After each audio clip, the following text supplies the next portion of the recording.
I am the light for the world. I am a shining and radiant spiritual being and shining light. The Buddha said, be a light unto yourself.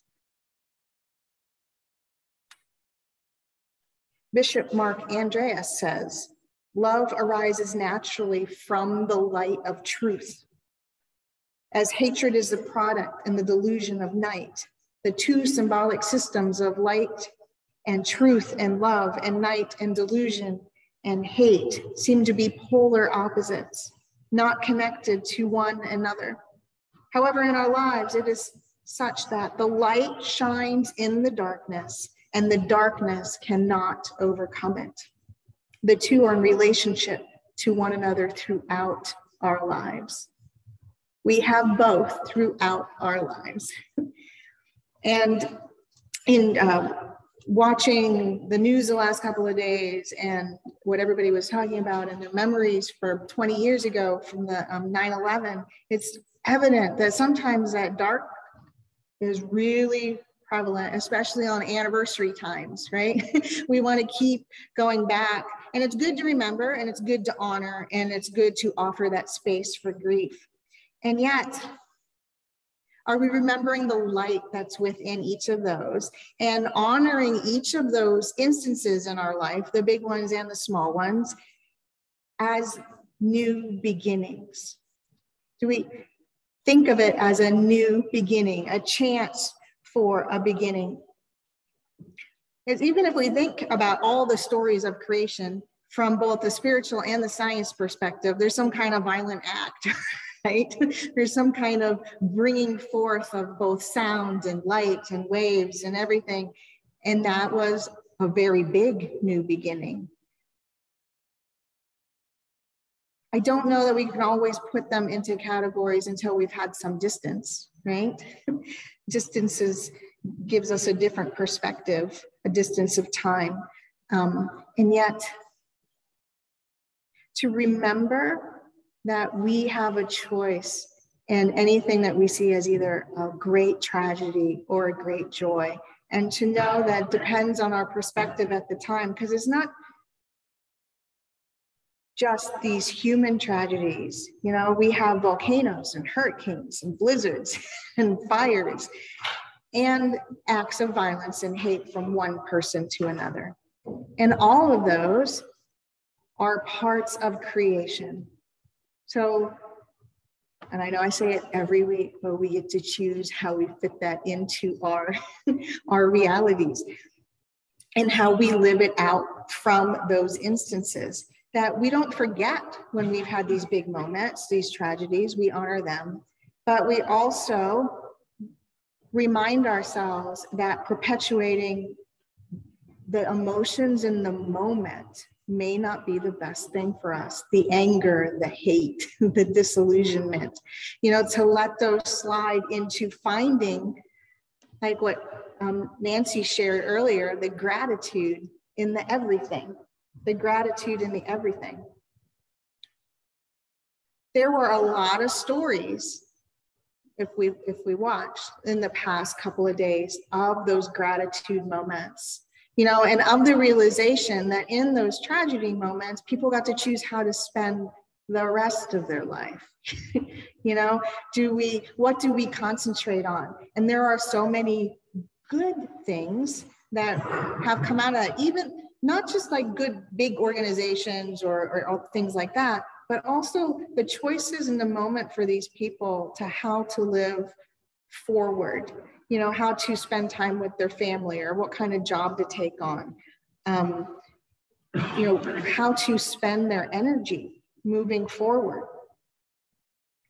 Meister Eckhart says that for us to return to our beginnings is a return to God, because God is always in the beginning. And in that sense, God is always young and always new. So if these instances are beginnings, right, if they're a chance to change the page, the chapter, pick up a new book, God is always there. That essence is always there. And it's always a chance for something awesome, even in the midst of just what seems like overwhelming awfulness.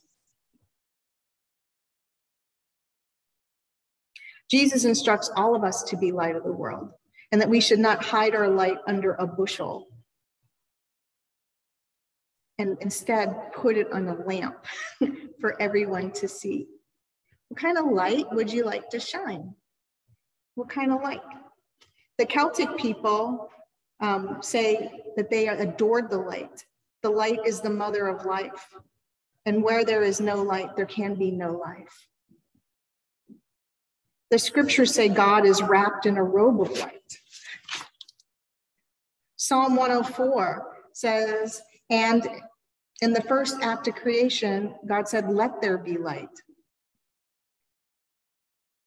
God has been called the supreme fire that enkindles every spark of life. And Meister Eckhart says that God glows and burns with the divine bliss and the spark of the soul. Buddhist, the living Buddha is always shining, always enlightening trees, grass, birds, human beings, and always emitting life. Sufi mystic Hafiz believes our destiny is to turn into light itself. Sometimes for light to really be seen, it needs to be a tiny bit dark, right? In order for the light to really shine, sometimes there needs to be a moment of total choice to light the candle.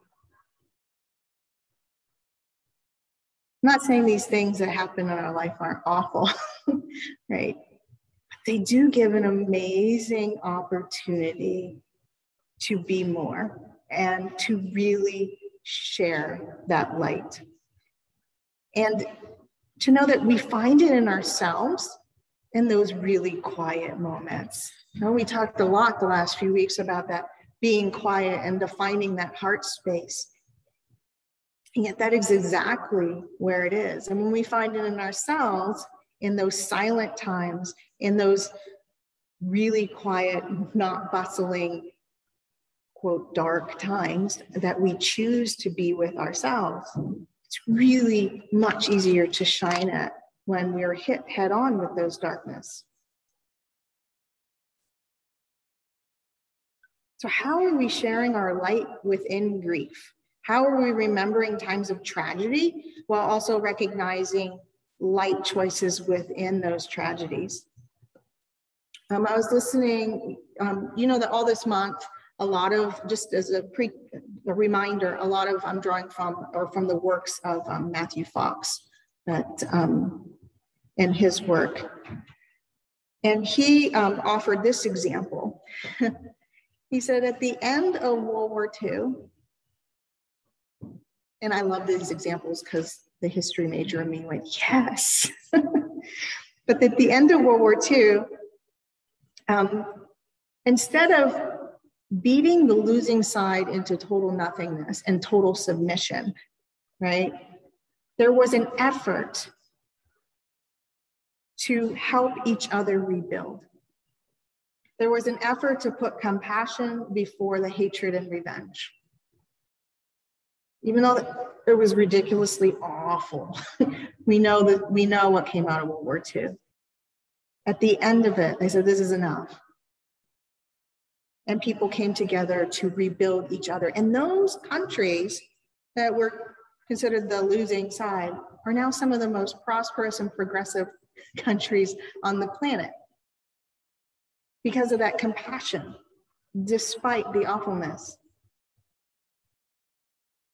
And after World War II as well, the United States had in its possession the atomic bomb.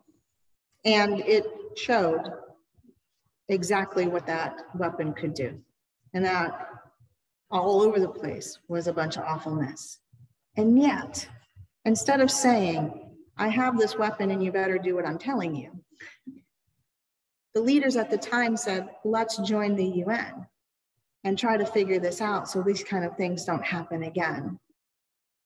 Now, none of those things are totally perfect. I'm not saying they're perfect. When we could, go back and forth all day long about the positives and the negatives of such organizations and things. And yet, the choice to move forward in cooperation and compassion led to a lot of years of peace and led to a lot of years of saying, okay, this thing is happening. Let's try to figure it out. There's an effort to have that light shine. With each tragedy, there's an opportunity for this new beginning and new chapter. You know, we can choose to be angry all the time and put those things on a shelf of that really just stinks and I'm never going to deal with it.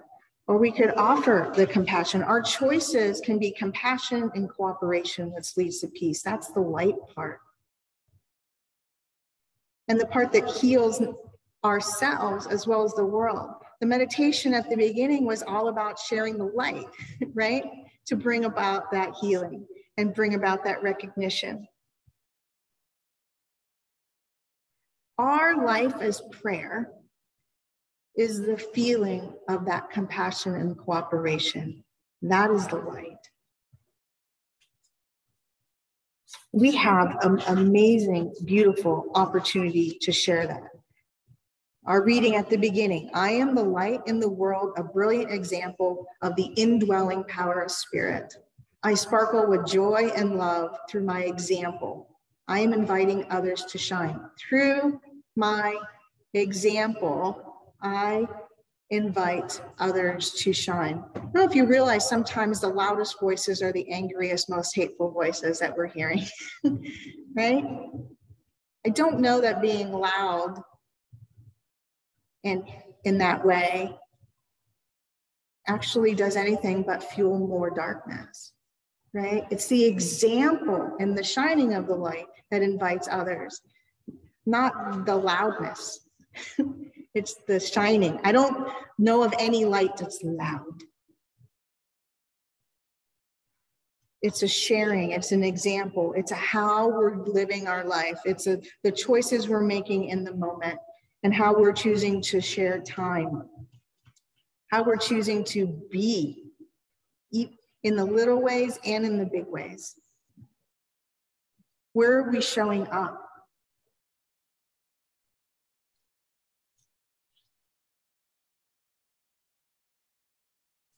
And to know that we are not separate.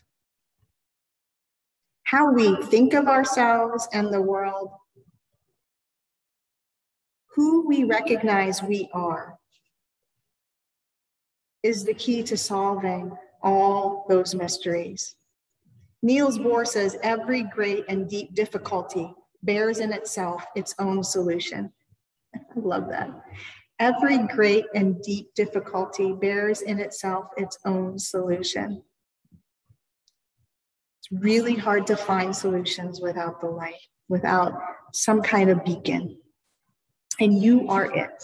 You are it. We learn from our interactions with the earth, with the universe, and the part of universe's life that is manifested as humans, which is you.